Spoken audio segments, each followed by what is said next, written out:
Hi friends welcome to all. இவங்க 2 பேரும் எதுக்காக இங்க நிக்கிறாங்க அப்படின்னு சொல்லிட்டு மகா, சூர்யா, விஜய் எல்லாம் யோசிச்சுட்டே வராங்க. அப்ப பார்த்தீங்கன்னா, பிரபா ரத்த வெள்ளத்துல கிடப்பாங்க. இத பார்த்துட்டு மகா ரொம்பவே ஃபீல் பண்ணி அழுகுறாங்க. பிரபா உனக்கு என்னாச்சு? எந்திரி எந்திரின்னு கத்துறாங்க. ஆனா பிரபா எந்திரிக்கவே மாட்டாங்க. உடனே பிரபாவ தூக்கி ஸ்ட்ரெக்சர்ல வச்சு ரூமுக்கு கூட்டிட்டு போயிடுறாங்க. அங்க டாக்டர் அவங்களுக்கு ட்ரீட்மெண்ட் பார்க்குறாங்க. மகா ரொம்பவே ஃபீல் பண்ணி அழுதனால சூர்யா அவங்களுக்கு ஆறுதல் சொல்றாங்க. இன்னொரு சைடு விஜய்க்கும் ஆறுதல் சொல்றாங்க. நம்ம இப்படி வந்து மாட்டிக்கிட்டோமே அப்படின்னு சொல்லிட்டு சித்ராவும், கௌதமும் யோசிக்கிறாங்க. சித்ரா போலீஸ்கிட்ட, "எதுக்காக சார் எங்க 2 பேரையும் வெயிட் பண்ண சொல்றீங்க?" அப்படின்னு சொல்லிட்டு கேட்குறாங்க. "உங்களுக்கும் இதுக்கும் ஏதோ சம்மந்தம் இருக்கு. நீங்க கூட இத பண்ணியிருக்கலாம்ன்னு சொல்றாங்க எல்லாரும்." அப்படின்னு சொல்றாங்க. "கண்டிப்பா இதுக்கும் எனக்கும் எந்த சம்மந்தமும் இல்லன்னு" சொல்லிட்டு சித்ரா சொல்றாங்க. ஆனா போலீஸ் நம்ப மாட்டாங்க. "விசாரணைக்கு நீங்களும் ஆஜராகணும்." அப்படின்ற மாரி சொல்றாரு.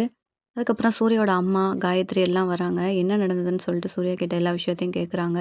"நீ சித்ரா கிட்ட போய் நீ தான் இது பண்ணியா?" அப்படின்னு சொல்லிட்டு கேட்குறாங்க. "இதுக்கும் எனக்கும் எந்த சம்மந்தமும் இல்ல. நீங்க யார் சொன்னாலும் எதுவுமே நம்ப மாட்டீங்க." அப்படின்னு சொல்றாங்க. சொல்லிட்டு இருக்கும்போதே கோடீஸ்வரி வந்து, "எனக்கு என்னமோ உங்க 2 பேர் மேல தான் சந்தேகமா இருக்கு. அப்படி மட்டும் தெரிஞ்சுச்சுன்னா, உங்கள என்ன பண்ணுவேன்னு எனக்கே தெரியாது." அப்படின்னு சொல்றாங்க. பிரபா எந்திரிச்சோன தான் இதுக்கான பதில் தெரியும் அப்படின்னு சொல்லிட்டு சித்ரா சொல்றாங்க. கோடீஸ்வரி எதுக்காக பிரபா இங்க வந்தா அப்படின்னு சொல்றாங்க. அப்பதான் விஜய், "அந்த அனாமிகாவோட ரிப்போர்ட்ட பார்க்கறதுக்காக தான் வந்திருக்கோம்." அப்படின்னு சொல்றாங்க. "இதுக்கு எதுக்கு அவ வரணும்? உங்க 2 பேத்துக்குள்ள இருக்க பிரச்சனை. இவ வந்து இப்படி கிடக்குறாளே." அப்படின்னு சொல்லிட்டு கோடீஸ்வரி அழுகுறாங்க. டாக்டர் பிரபாக்கு எந்த பிரச்சனையும் இல்ல. அபாய கட்டத்த தாண்டிட்டாங்க அப்படின்னு சொல்றாங்க. அதுக்கப்புறம் அனாமிகா கௌதம்க்கு கால் பண்றாங்க. ஸ்பீக்கர்ல போடுறா அப்படின்னு சொல்லிட்டு சித்ரா சொல்றாங்க. இதோட பார்த்தீங்கன்னா, இன்னைக்கான எபிசோட் முடியுது. தேங்க்ஸ் ஃபார் வாட்சிங்.